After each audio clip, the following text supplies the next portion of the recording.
step back to sustainability briefly. The modernist movement, Bauhaus, minimalism, those very related areas of design, they were actually able to do something about the problems in the world as they saw them.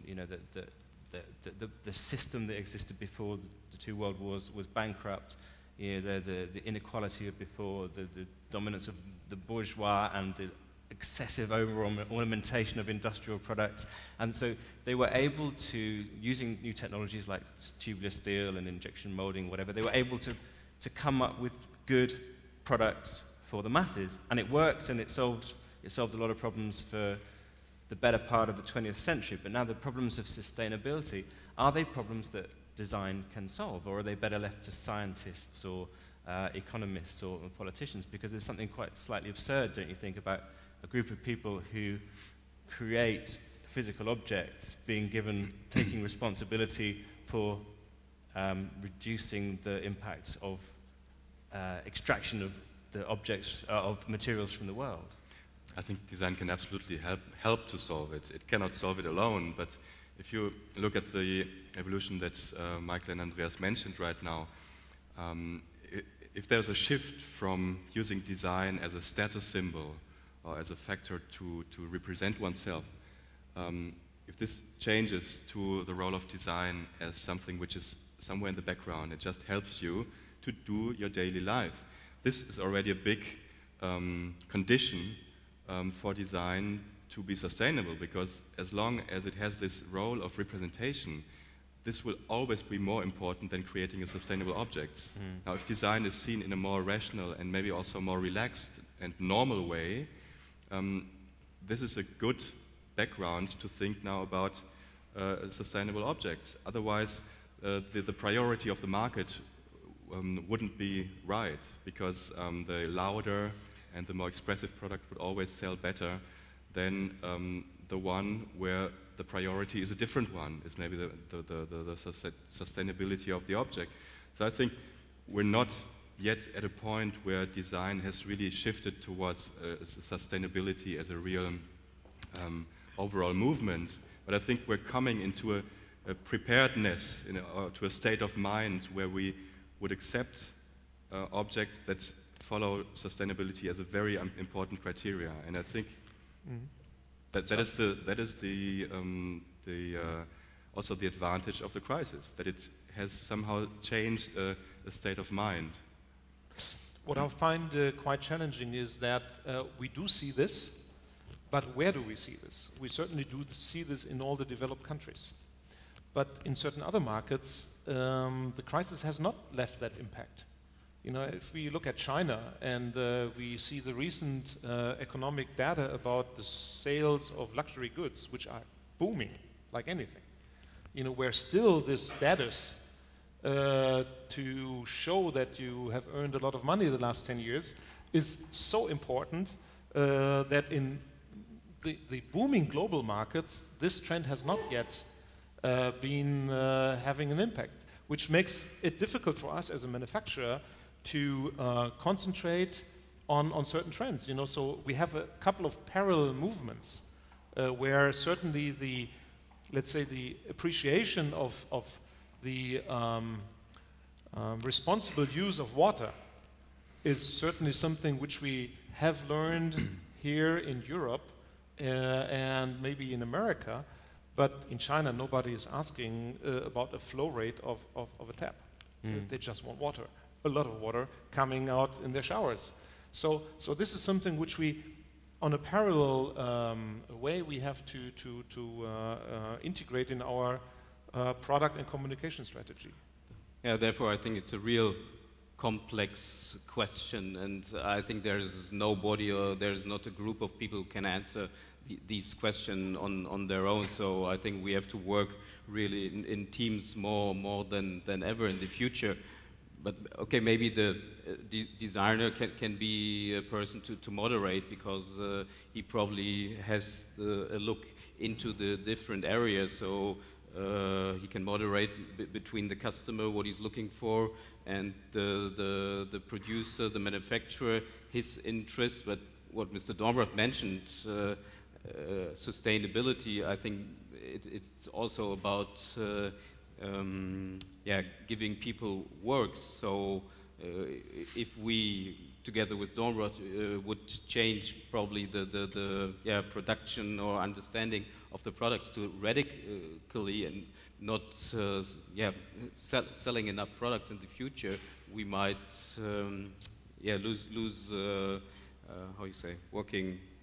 The workforce. Yeah. The workforce, and that's also something we have to think about. So it's a real complex topic.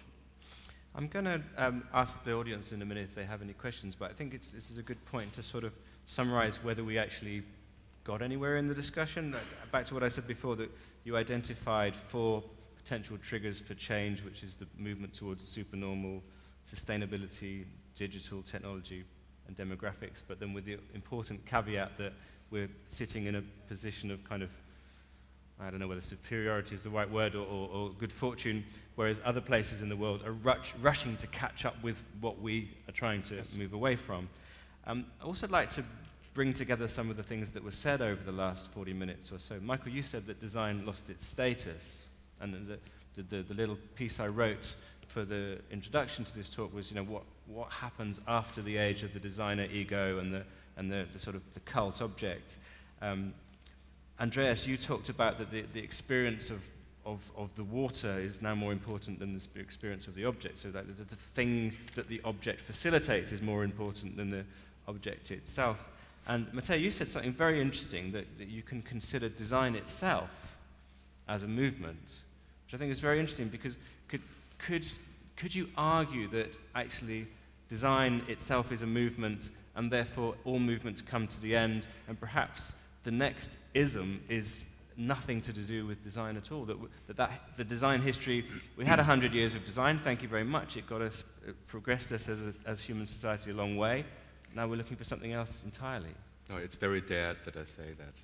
It's very what, sorry? It was very daring to say design itself is a movement, because the question is, of course, what do you understand by design? I mean, is it really only this idea of reduction for industrial production, or can there also be other phenomenon that you can sum up under the label of design? So I think, if we start this discussion, we'll be here at the end of the day, but I think it somehow relates to what Andreas said, that that of course in other parts of the world, this discipline of design is not really a relevant discipline yet, because if they are longing for big golden chairs and a big mahogany table, which should be as large as possible to show the distance to the people that get a certain appointment with you, these are completely different priorities. And so, on the other hand, we can see that these societies are also changing, and they are changing quicker than we did 50 years ago. So, of course, they are in a raise of the level of instruction, of wealth, and the normal process of, in the first stage, people are interested in developing status symbols and having a car, and also fulfilling the basic needs like a Frigidaire or washing machine, etc. But these cultures will have reached this step much quicker than we have. And you already see in China that there will be some 100 universities of design that will be created in the next years. So China itself, for example, is getting away from being a country that is simply copying things and otherwise staying on the same level of refinement. And I think we'll see a growing interest in what we call design in the next years there.